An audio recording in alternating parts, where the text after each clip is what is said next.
Hi, my name is Debbie Leacoff, and I am the mom of a 35-year-old son who is deaf.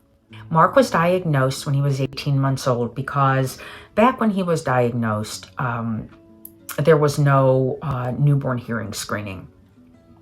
So we did not receive that diagnosis till we, at 18 months old, decided something was not right. And at that point, we were very surprised, overwhelmed, sad, and all the emotions I would assume you as a parent are going through at this point. We had to figure out many things. Number one, how were we going to communicate with Mark? How was he going to be educated? There's no right answer to that. And you're going to get a lot of input about that from many different sources and many different people.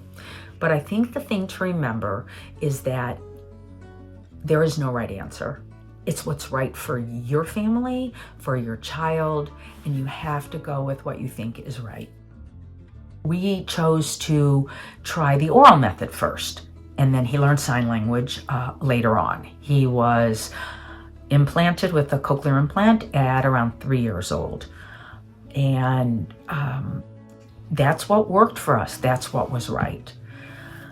Going back to that diagnosis, I received a lot of information from friends, from family, all well-meaning, but it was overwhelming because it was information that really maybe wasn't pertinent to the situation or what made a lot of sense. So you just have to trust your instincts and go with what you learn and follow through with that with your child. You're your child's first teacher. And so it's really important to remember that don't stop talking once you get that diagnosis. The urge is to, well, he can't hear or she can't hear, I'm not going to talk. But it's really important, especially when they get that hearing aid, because like newborns, they need all the sound and stimulus to go into their hearing aid.